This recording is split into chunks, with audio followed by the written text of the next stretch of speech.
Welcome to the Daily Chronological Bible. My name's Hunter, and we are reading through the Bible in chronological order as a single story. And that story is all about Jesus. It is a revelation of Him, and He has revealed to us the heart of the Father. Today is November the 2nd.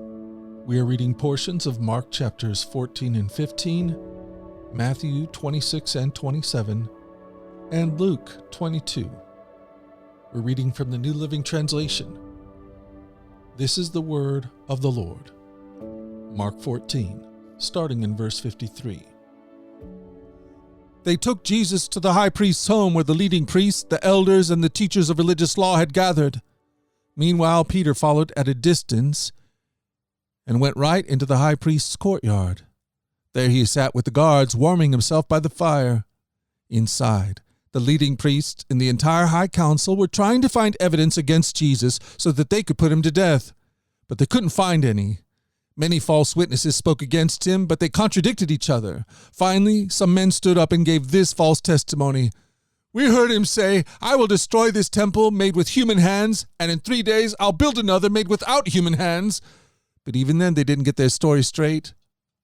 Then the high priest stood up before the others and asked Jesus, "Well, aren't you going to answer these charges? What do you have to say for yourself?" But Jesus was silent and made no reply. Then the high priest asked him, "Are you the Messiah, the Son of the Blessed One?"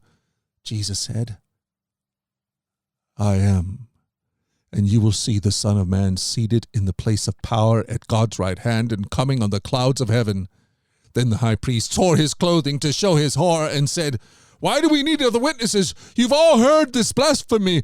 What is your verdict?" "Guilty," they all cried. "He deserves to die." Then some of them began to spit at him, and they blindfolded him and beat him with their fists. "Prophesy to us," they jeered, as the guards slapped him as they took him away. Then the people who had arrested Jesus led him to the home of Caiaphas, the high priest. There the teachers of religious law and the elders gathered. Meanwhile, Peter followed him at a distance and came to the high priest's courtyard. He went in and sat with the guards and waited to see how it would all end. Inside, the leading priests and the entire high council were trying to find witnesses who would lie about Jesus so they could put him to death. But even though they found many who agreed to give false witness, they could not use anyone's testimony. Finally, 2 men came forward who declared, "This man said, 'I am able to destroy the temple of God and rebuild it in 3 days.'" Then the high priest stood up and said to Jesus, "Well, aren't you going to answer these charges? What do you have to say for yourself?" But Jesus remained silent. Then the high priest said to him, "I demand in the name of the living God, tell us if you are the Messiah, the Son of God." Jesus replied, "You have said it. And in the future you will see the Son of Man seated in the place of power at God's right hand and coming on the clouds of heaven." Then the high priest tore his clothing to show his horror and said, "Blasphemy! Why do we need other witnesses? We've all heard his blasphemy. What is your verdict?" "Guilty," they shouted. "He deserves to die." Then they began to spit in his face and beat him with their fists, and some slapped him, jeering, "Prophesy to us, you Messiah. Who hit you that time?" Meanwhile, Peter was in the courtyard below. One of the servant girls who worked for the high priest came by and noticed Peter warming himself at the fire. She looked at him closely and said, "You were one of those with Jesus of Nazareth." But Peter denied it. "I don't know what you're talking about," he said. And he went out into the entryway just as a rooster crowed. When the servant girl saw him standing there, she began telling the others, "This man is definitely one of them." But Peter denied it again. A little later, some of the other bystanders confronted Peter and said, "You must be one of them because you are a Galilean." Peter swore, "A curse on myself if I'm lying. I don't know this man you're talking about." And immediately the rooster crowed the second time. Suddenly, Jesus' words flashed through Peter's mind. "Before the rooster crows twice, you will deny 3 times that you even know me." And he broke down and wept. Meanwhile, Peter was sitting outside in the courtyard. A servant girl came over and said to him, "You are one of those with Jesus the Galilean." But Peter denied it in front of everyone. "I don't know what you're talking about," he said. Later, Out by the gate, another servant girl noticed him and said to those standing around, "This man was with Jesus of Nazareth." Again, Peter denied it, this time with an oath. "I don't even know the man," he said. A little later, some of the other bystanders came over to Peter and said, "You must be one of them. We can tell by your Galilean accent." Peter swore, "A curse on me if I'm lying. I don't know the man." And immediately the rooster crowed. Suddenly, Jesus' words flashed through Peter's mind. "Before the rooster crows, you will deny 3 times that you even know me." And he went away weeping bitterly.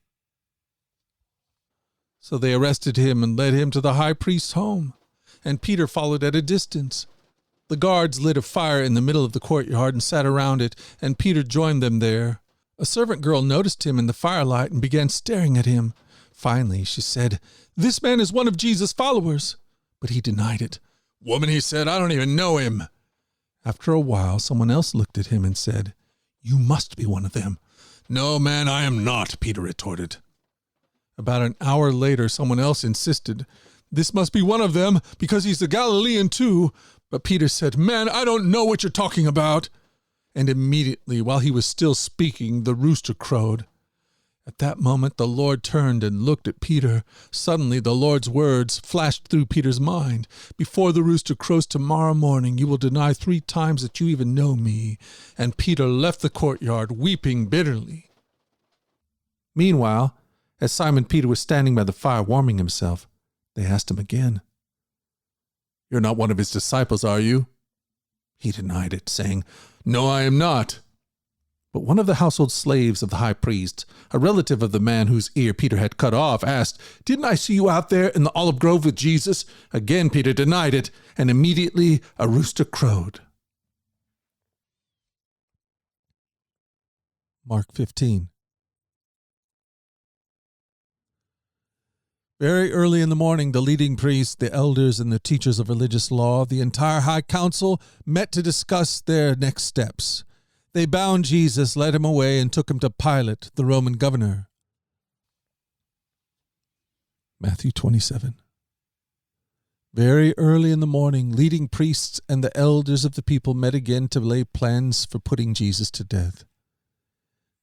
Then they bound him, led him away, and took him to Pilate, the Roman governor. The guards in charge of Jesus began mocking and beating him. They blindfolded him and said, "Prophesy to us! Who hit you that time?" And they hurled all sorts of terrible insults at him. At daybreak, all the elders of the people assembled, including the leading priests and the teachers of religious law. Jesus was led before the high council, and they said, "Tell us, are you the Messiah?" But he replied, "If I tell you, you won't believe me. And if I ask you a question, you won't answer. But from now on, the Son of Man will be seated at the place of power at God's right hand." They all shouted, "So you are claiming to be the Son of God?" And he replied, "You say that I am." "Why do we need other witnesses?" they said. "We ourselves heard him say it." When Judas, who had betrayed him, realized that Jesus had been condemned to die, he was filled with remorse. So he took the 30 pieces of silver back to the leading priests and the elders. "I have sinned," he declared, "for I have betrayed an innocent man." "What do we care?" they retorted. "That's your problem." Then Judas threw the silver coins down in the temple and went out and hanged himself. The leading priests picked up the coins. "It wouldn't be right to put this money into the temple treasury," they said, "since it was payment for murder." After some discussion, they finally decided to buy the potter's field, and they made it into a cemetery for foreigners. That is why the field is still called the Field of Blood. This fulfilled the prophecy of Jeremiah that says, "They took the 30 pieces of silver, the price at which he was valued by the people of Israel, and purchased the potter's field, as the Lord directed."